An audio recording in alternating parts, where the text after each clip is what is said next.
সম্প্রীতি, ভালোবাসা ও ভ্রাতৃত্ববোধের বার্তা নিয়ে প্রতি বছরের মতো এবারও নিউ ইয়র্কে উদযাপিত হলো হোলি উৎসব। নিউ ইয়র্ক প্রতিনিধি কানু দত্ত জানান, জ্যাকসন হাইটসের ওম শক্তি মন্দিরে হোলি উৎসবে অংশ নেন প্রবাসী বাংলাদেশি সনাতনীরা। সুতিপা চৌধুরী পরিচালনায় হোলি উৎসবের তাৎপর্য তুলে ধরেন মন্দিরের পুরোহিত প্রবাস চক্রবর্তী ও রণজিৎ ভাদুরী। উৎসবে অংশ হিসেবে একে অপরকে রঙিন আবির মেখে শুভেচ্ছা জানান। এদিন রঙের উচ্ছ্বাসে ভরে ওঠে পুরো মন্দির প্রাঙ্গণ।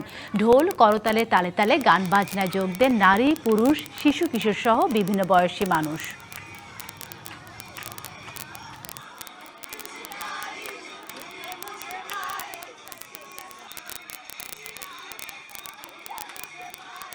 অর্থাৎ বনের রঙকে মনের রঙের সাথে এই বসন্তকালের এই পুণ্য তিথিতে হোলি নগদ নিয়ে এলো হার না মানা হার অফার।